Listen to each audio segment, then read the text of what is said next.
All right, welcome to this episode of The State of Mirrorless. Today we are interviewing Nicholas Goodden of Street Photography London, a collective of London street photographers, and a photographer himself who does... What do you do exactly? What kind of photography you do, Nicholas? Many things, but I would sum it up as urban photography with a focus on London. Street photography is a big part of what I do, but I, in general, just love shooting London and everything that makes London. You live in London? Yep, that's right. Yes, you're a London native. No, not quite. I'm a French native, but I've been in London for 16 years now. So yeah, now that you say that, I can hear a little bit of an accent. Yeah. So can you tell us a bit about Street Photography London, what it is, and yeah. So I came up with. I founded Street Photography London in January last year in 2014, and it's just a way for street photographers in London to have a bit of a home and support each other. I like to think we all promote each other and all sort of put in something into the website, into the collective.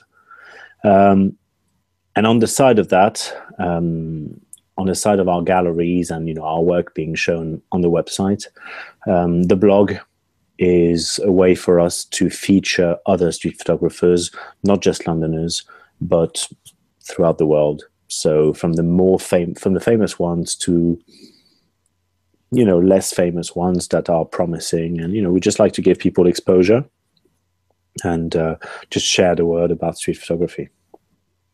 Have you always been into street photography, or no? Do you do other kinds of photography? Tell us a bit about your history. There's been an evolution.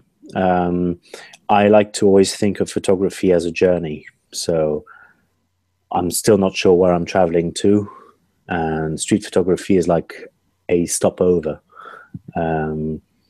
just like urban landscapes are, just like lots of different types of photography I've done. So I love photography. I love discovering photography, and I'm not the kind of person who's going to stick to only one type of photography. So I want to discover it all. And so I stop more or less long into each type of photography, as long as it's a focus on London. And what is your primary artistic outlet? Are you do you do exhibitions? Are you mostly geared towards being online, having an online presence? I think it's online. I have done quite a few exhibitions. My latest one finished in February. It was a 3-month show in London. Here it was a solo show and a street photography show. But exhibitions, I think a lot of photographers will agree, or a lot of artists will agree. They're pretty tough. They take a lot of time to set up. They cost quite a lot of money, and you're very lucky if you actually sell much. So it's a great way to market yourself and to show your work, outside of a computer screen. That's very important as a photographer. But the reality of things is that, showing your work online is the biggest part, really. So I do a lot of that.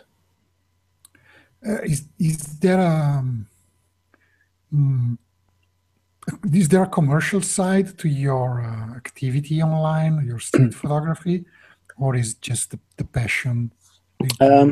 Just to say it clearly, do you have a day job that fuels somehow finances your passion, or do you depend on your photography as a main source of income?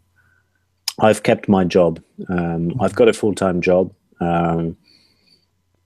Again, it's a choice. It's a personal choice. It's not the ultimate answer to the perfect life, but I've got I'm trained in a very different thing from photography. I'm a self-taught photographer, like a lot of photographers.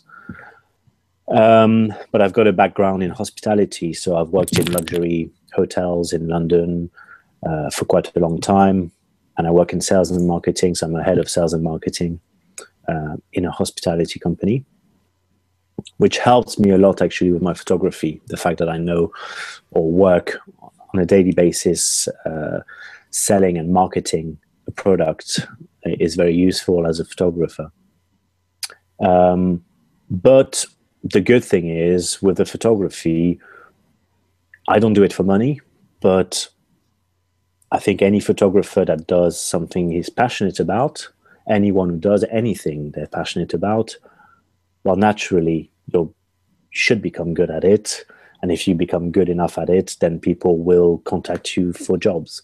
So I do have a fair share of jobs coming my way, either street photography related, but street photography is not the type of photography that actually is the most commercial. But I shoot interiors. I shoot food. I'm a trained chef originally. So I've got a passion for shooting food.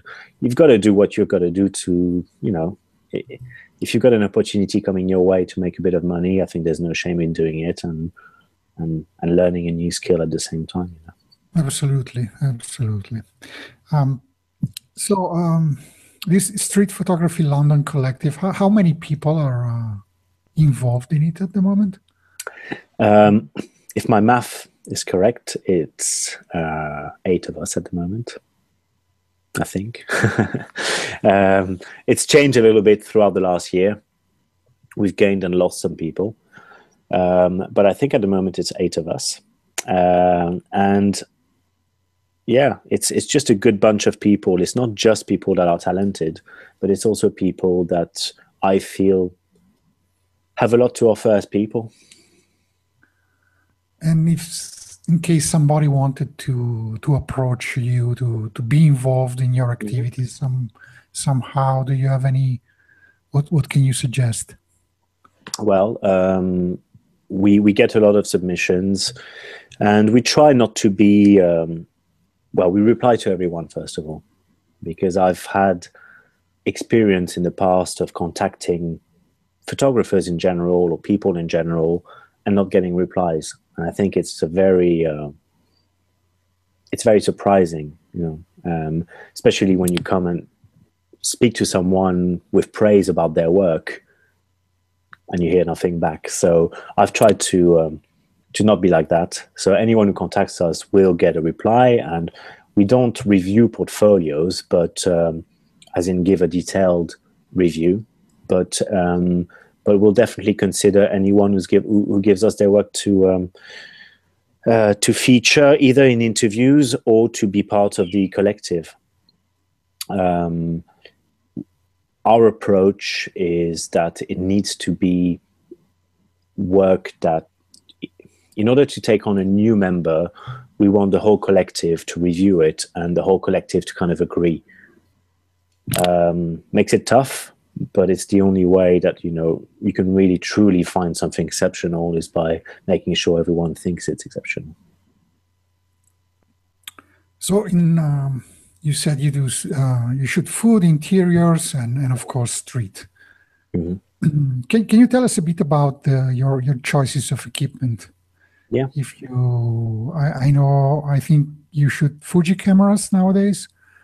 No. Do you use the same cameras to? No, sorry. Panasonic. Olympus. Olympus. Okay, I'm sorry. I've got so many people to interview in my list. Okay. More confused. I was asking a person the other day, so I would like to interview. I know you shoot Panasonic nowadays. He said, no, I shoot Olympus. I said, oops, sorry. It's they're all great cameras anyway. I don't think that at this stage, I'm not the kind of person that gets into a passionate conversation with someone about, oh, this is better than this. I don't really care about that. I think every single brand now really produces amazing cameras. you can't be unhappy with any of the cameras produced nowadays. No, I agree. I agree completely. It's but my conversations with people who use mirrorless systems, and especially with street photographers, I've interviewed Marie Legnaud and Thomas Leuter, Valérie Jardin, and those people. They all praise the compactness, the lightweight, the unobtrusiveness of those systems. Yeah, and it's definitely the prime reason why I shoot. So I'm shooting at the moment with the latest EM5 Mark II from Olympus. I'm very lucky because I work very closely with Olympus, so I've got access to their products, and it works very well for me, and it works very well for them. Everyone's happy. And it's, the prime reason is the compactness. All the image quality and all that, it's important, but what's important in the street is to be able to have a camera that you can carry easily without breaking your back, and that doesn't intimidate people. And sometimes people don't even think you can possibly be a professional photographer having a fairly small camera, and that's the best part about it. You use the same system to shoot your other kind of work, food and interiors and so on. Mm-hmm. Are you a one camera, one lens type of guy when you go out in the street, or do you like to carry a bag with alternatives? In the street, I bring two lenses with me. So I've got a camera body with a lens and another spare lens. It's pretty much all I carry. It's a deliberate thing. Even if I think I might need more, I just limit myself to two lenses. Usually either prime sort of 17mm, or sometimes a telephoto, because I don't do just street. I like to do details of architecture. I've got a minimal series which is really focusing on details of architecture. So but usually carry two lenses with me. But I love a 17mm. I shoot with the Voigtlander 17mm, which is a great lens. What is your approach to shooting in the street, and especially people? Because I've heard different photographers adopting different techniques or approaches, whether they don't care about being seen by their subject, or they try to be a bit more, I wouldn't say sneaky, but try to hide a bit, not to be seen, not to provoke a reaction. And in other cases, they instead try to provoke a reaction. What is your style in this respect? Yeah, there's definitely as many different approaches as there are people. Photographers, I mean. I like to get as close as possible as I can from my subject. One of my series called The Great Londoners, I'm 1 meter maximum from each person that I shoot, 1 or 2 meters. But at the same time, I do not want them to know that I'm taking their photo, which is difficult. When you're that close, you've got to find a way. So I shoot a lot from the hip. And I don't like to be in someone's face. I don't like to invade people's space. I find it quite rude. Some photographers do it, It's just not my type. I don't feel comfortable. I don't want to disturb people. So as close as I can get without getting noticed, it's a challenge. And shooting from the hip, it was one of the things I hated before I started doing it. I thought guys that shoot from the hip, well, it's just luck. That takes no skill, whatever. But as I started doing it, I realized that, well, you can shoot from the hip as much as you want, but you'll have people, especially I shoot with a manual focus lens. You have to zone focus. So you have to set your focus 1 meter or 2 away and shoot at the right time without having half the head missing, the right exposure. It takes quite a lot of getting used to. Yeah. Do you ever get confronted by your subjects? No. No, No, never. Occasionally you'll have people noticing that you've taken a photo, but I just keep walking. And, you know, some people say you should smile at them and all that. I don't have time, you know. I usually, they walk here and I'm just crossing them and I just keep walking, and whatever suspicion they have, well, it's very quickly gone in an urban environment. It's so quick. Do you have experience with other cities outside of London? Do you think that there is a different reaction if you have? Yeah, you know, it's funny because when I travel, I don't shoot street. London is the only place I shoot street photography. And I think it comes a lot from the fact that I really, really, really want to focus and make my niche London. I'd rather be known as a London photographer than as a street photographer. So as a London photographer, I've got to focus on only shooting London. That's interesting. What I wanted to ask, you mentioned marketing, that you're involved in marketing. And for people who don't know you, I think you managed to build quite a following on social media. I was just checking your Twitter profile, and it tells me that you have over 100,000 followers nowadays. Mm-hmm. And I personally never really seriously used Twitter until recently. And I have no idea how one can reach that kind of following. Can you give us some tips? Yeah, well, it's it doesn't happen overnight, and they're actually real followers, so nothing's been bought or, you know. But it takes a lot of effort, and it means that I spend 2 hours a day on Twitter. What I do is I try not to talk just about me. So that's it's called social media for a reason. It's social. When you're in society with friends, if you only talk about yourself, people will get bored.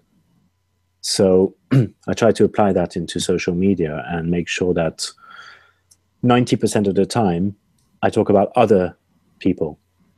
I share other people's work. I share very interesting articles on photography. So I try not to just talk about me, and maybe 10% of the time, I'll share one of my blog posts and things like that. But I think that's the main thing. And little tips, but what I do is you have to follow people a lot for people to follow you back as well. You know, there's no secret. If you look at my following, 100,000 followers, I do follow 79,000 people. Mm-hmm. So I follow back a lot of people. I try to identify the accounts that could be possibly that my followers or people interested in my work could possibly be interested in. So I shoot mirrorless, for example. Well, Mathieu, that you mentioned earlier with Mirror Lessons, why not follow their followers? They might very well be interested in my work. So they follow me back. And then I go, Olympus, I follow their followers follow me back. So you try and really target people that very likely are going to like what you do, hopefully. Yeah, I think I've seen that work a lot. When you start following people, many of them will follow you back. Yeah.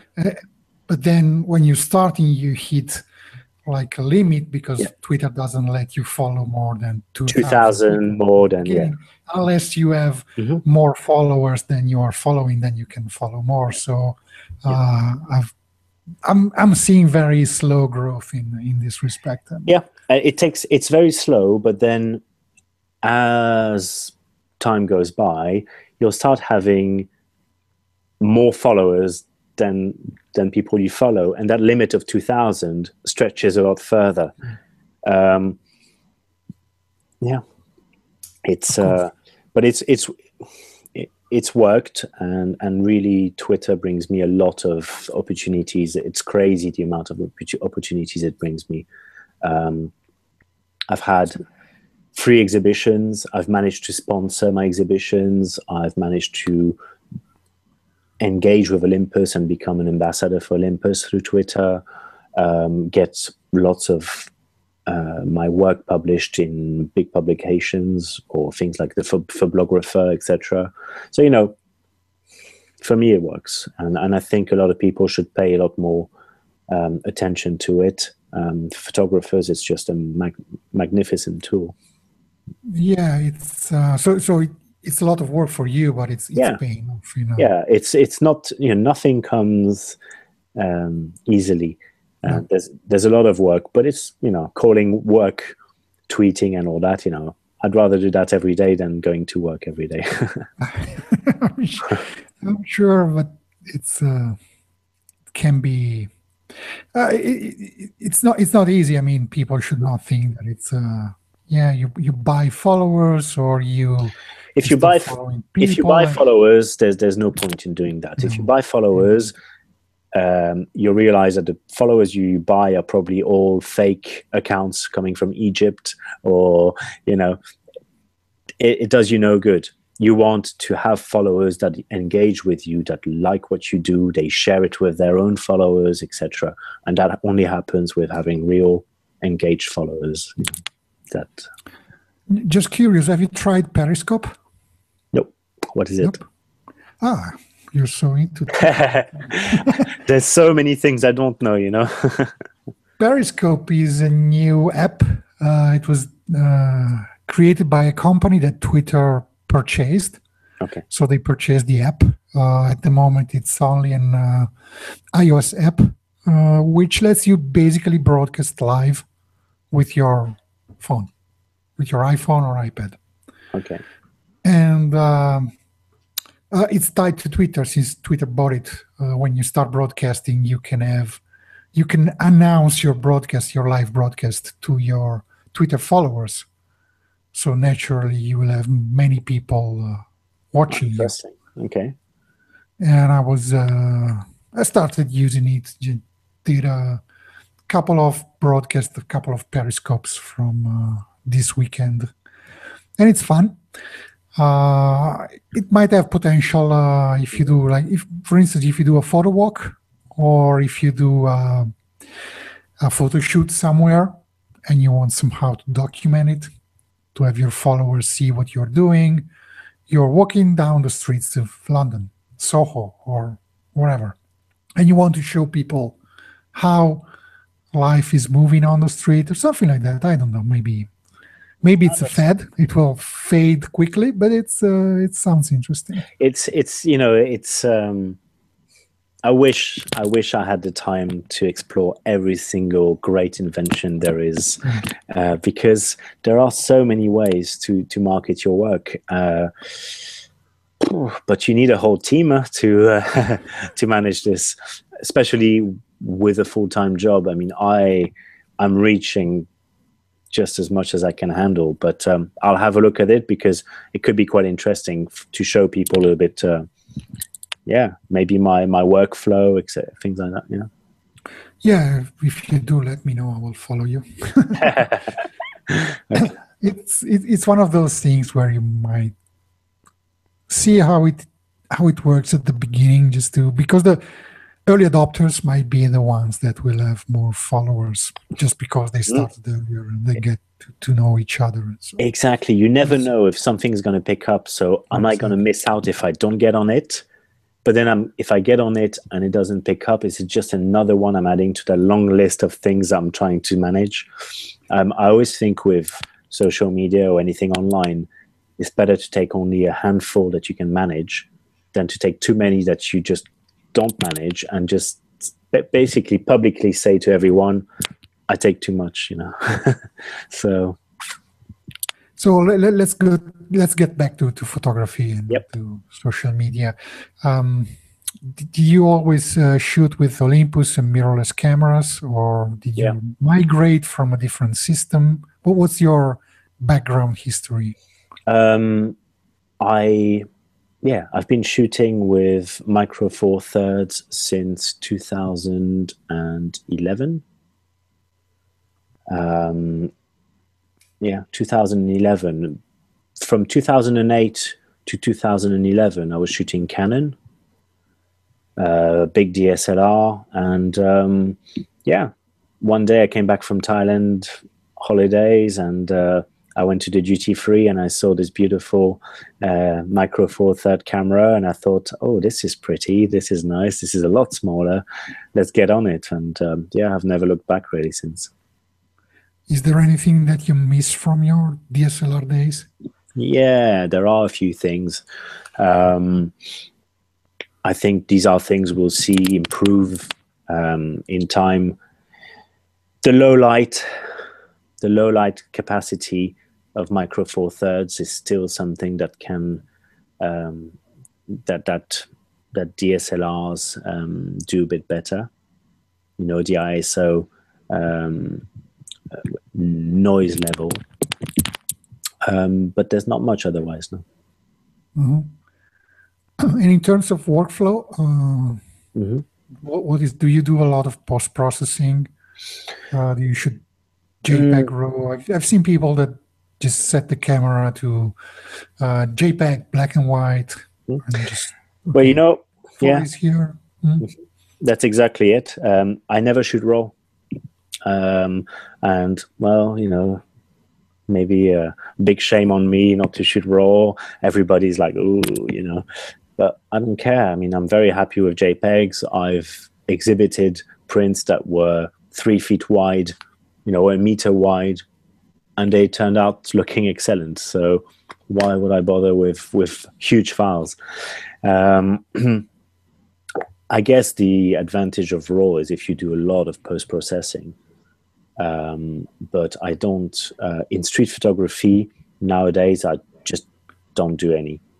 Minor brightness, contrast, curves, but minor. But I'm very happy with the fact that I've managed to step away from doing too much editing, post-processing. However, I also do a lot of other type of photography and, you know, interiors. I shoot my interiors in HDR. So obviously there's a lot of post-processing. And more recently, I started doing cinemagraphs. And that takes quite a little bit of using Photoshop. You know. Can you tell our audience, maybe not everybody knows what a cinematograph is? Yeah. So they're fairly new. I mean, fairly new. Some people might laugh when I say that because I think they appeared in 2008. But it's basically a photo with a subtle element of motion, more or less subtle, because there's lots of ways to do it. But, you know, part of it is frozen, like someone in the street, not, you know, walking, but frozen. And then next to them, a river, for example, that's flowing. Or a flag that's just floating. So it's a crossover between photography and video. And I like it because it's not the same commitment as video. I personally don't have time to watch videos. So I like cinemagraphs because they give this extra depth to photos. Is it something that you do for a commercial? For clients, or it's just for your pleasure? It's a lot for pleasure. I take a lot of pleasure from doing it. At the moment, it's completely revived my passion for photography. Not that I need it reviving, but it's very fresh. It's a breath of fresh air. But it happens that, as I said earlier, when you do something that you love and you do it well enough, I don't know, some people will contact you, and I did recently a commercial thing for a beer company, for a brewery, so I did a few for them, one with a glass, and I'm pouring beer, and the beer keeps pouring, but the glass doesn't fill up. Just funny things, you know. It's fun. I think that's something that you have to plan in advance. It's not like you go out and you see a pretty scene. Oh, I want to do a cinematograph from that. It takes quite a bit of pre-planning. And it's what I actually enjoy a lot about photography. I've not always been a street photographer, you know. I was doing a lot of landscapes, urban landscapes, and that took a lot of planning, knowing, you know, what time the sun sets or rises, you know, where's east, where's west, plan on a map, etc. I like planning and post-processing afterwards, you know, crafting a photo. I like that. Street photography is great because you can never say what's going to happen. But I kind of like the control. I like to have a bit of control, and working on cinemagraphs recently has kind of given me back that control, and it's just different. I've got no shame in loving lots of different types of photography. What kind of software do you use to produce those cinemagraphs? The cinemagraphs, well, there's a very convenient app called Flixel, Flixel. Which makes things a lot easier than doing everything through Photoshop. It doesn't do all the work. Again, you know, you need to have the creative thinking and compose your shots properly and see the right opportunity, but it makes it a lot easier. So I use that, but I do a mix of time-lapse and cinemagraphs. So I'll shoot a time-lapse, and then, for example, a scene on a bridge of people rushing by. On my homepage, you can see that. People rushing by on a bridge, and then the water not moving. So the water is still. Mm-hmm. A bird in the air will be still, but then the people on the bridge will be rushing by like a time lapse. So that's a bit more pushing the medium. Cool. Any advice for people wanting to get into street photography? Yeah, I think, first of all, don't think you're going to make money out of street photography, because it's you know, good luck, and I hope you do make money out of street photography. But the reality is that unless you do workshops and things like this, which are, you know, you do workshops when you start gaining recognition, you know, people will want to learn from you when they start see you as an authority or someone, you know, with the knowledge. So until then, you know, it's good to keep a job, or maybe still have other things you can do, like commercial photography, so events, interiors, food, whatever you're interested in that can actually generate money. But be very careful. I get so many people emailing me saying, you know, how do you make money from street photography? And I say, well, I don't really. So you got to have the passion for it. Yeah, you can make money from street photography. I mean, there's quite a big trend now for websites, you know, like London websites that want photos of what's going on in the street on their website. So they'll license you, they'll pay you to rent your images to put on their website. You know, that's an avenue. Crossing over street photography to lifestyle photography, that's quite an easy crossover. But yeah, it's not super reliable. Okay. So where can people go to find more about you? Well, I think the best would be to go first to my personal website, which is a bit of a mouthful. It's a long, if I could rename my website, I would choose a very short domain name. You know, when you start photography, you go for, so it's Nicholas Goodden Photography. The best is probably to check me out on Twitter. And then from there, you've got a link. So that's Nicholas Goodden, NicholasGooden.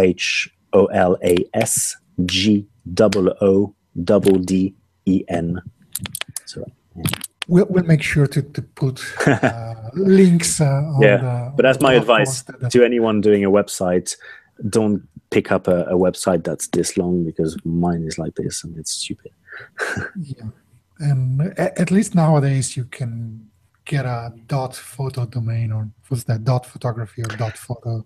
Yeah. But once you already had your domain and you had it for years, you gotta keep it. You gotta keep it, yeah. Because Google will like you keeping your domain. And if you Google, you know, we are all slaves to Google. Exactly. Anything else you want to let our viewers know about you, about what you do, or No, I think buy Olympus cameras? No. No. The good thing is I work very closely with Olympus. They've chosen me to be one of their ambassadors, but I remain well. I'm not on their payroll, so that means that I remain very impartial. And I'll be the first one to say that all camera manufacturers have got very good cameras. I've chosen Olympus, but yeah, going back to other things I want to say, just check out streetphotographylondon.co.uk. Great website to find out about street photography, interviews with great street photographers. Sometimes we do a little bit of gear review, but we try not to go too much into that, but just inspiration. There's lots of inspiration there. Do you have any initiatives planned for that, like photo walks or exhibitions? We have we've had a book in the works for quite some time now. Apparently, the publishing world is very slow, but we've got a book in the works with a major photography publisher. So that's exciting, but you get excited about these things, and then eventually they fall through.